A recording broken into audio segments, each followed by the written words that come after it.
Bonjour, bonjour bien-aimés et bienvenue encore une fois de plus ce matin à ce temps que nous avons dénommé 5 minutes pour se préparer à entrer dans la vie éternelle. Je suis le pasteur Valérie Mouchingam pour vous servir.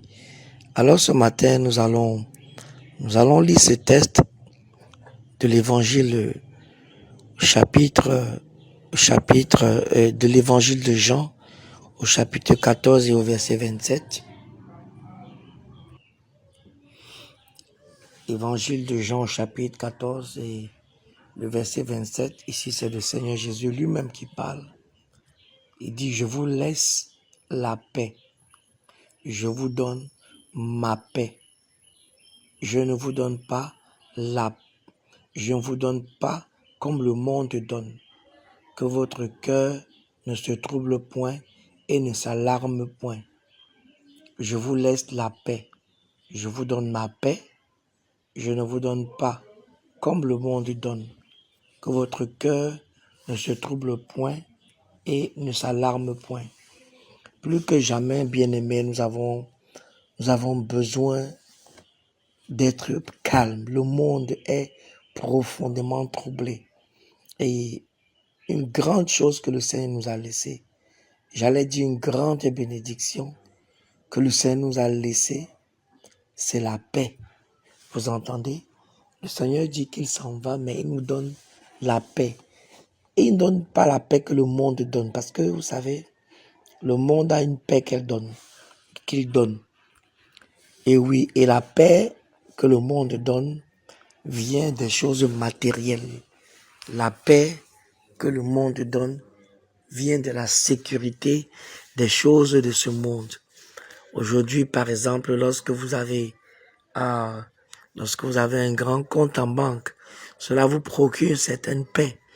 Lorsque vous avez des grandes connexions, lorsque vous connaissez le ministre, lorsque vous connaissez le général, lorsque vous connaissez des grandes autorités, cela vous procure, alors n'est-ce pas, et au plus profond de vous, une certaine paix. Vous avez l'impression que si vous avez une difficulté et tout, alors ces personnes peuvent vous venir en aide, votre compte en banque peut vous venir en aide. Mais s'il arrive que voilà, petit à petit, votre argent commence à diminuer, vous allez constater que votre paix va disparaître. La paix que Jésus donne ne dépend d'aucun homme. La paix que Jésus donne ne dépend pas de l'argent. La paix que Jésus donne dépend simplement de la relation que nous avons avec lui en tant qu'enfant de Dieu. C'est une paix extraordinaire. Vous savez, vous êtes au milieu du désert, vous êtes au milieu de la tempête, vous traversez les eaux, vous traversez le feu. Mais lorsque les gens vous regardent, vous leur donnez l'impression que vous avez gagné la loterie. Vous êtes en paix au plus profond de vous. Pourquoi? Parce que vous êtes en sécurité avec Jésus. Aujourd'hui, regardez un peu ce qui se passe en Israël. Regardez ce qui a éclaté en Israël. Alors il y aura bientôt une semaine. Mais c'est vraiment terrible entre l'Israël et la Palestine.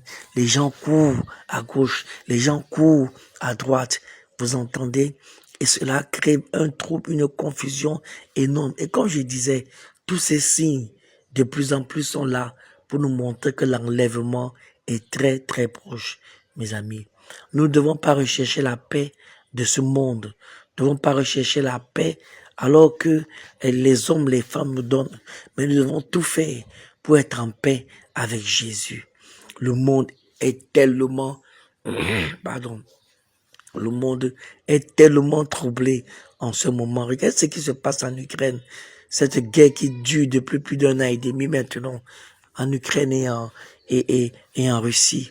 Regardez ce qui se passe un peu partout, n'est-ce pas, au Niger, ce qui s'est passé récemment, ce qui s'est passé au Burkina. Regardez un peu ce qui se passe en général dans le monde. Je vous assure, le monde est troublé. Alors, mon exhortation pour toi ce matin est de te dire que ton cœur ne s'alarme point, que ton cœur ne se trouble point. Dans le livre de Philippiens, il est écrit que il est écrit, ne vous inquiétez de rien. Je le répète, ne vous inquiétez de rien. Mais en toute chose, faites connaître vos besoins et vos actions de grâce et vos besoins par la prière et par les actions de grâce. C'est très important de garder la paix de son cœur. Vous savez que les gens sont malades aujourd'hui. Ils attrapent l'AVC, ils attrapent alors l'hypertension, ils attrapent tellement de maladies qui rongent petit à petit leur esprit. C'est parce que leur cœur est troublé. Troublé tellement de choses. Vous voyez, c'est pour ça que, quel que soit ce que nous possédons ou pas, faisons confiance à Dieu. Faisons confiance à Dieu. Que Dieu te bénisse abondamment. Je prie pour toi ce matin.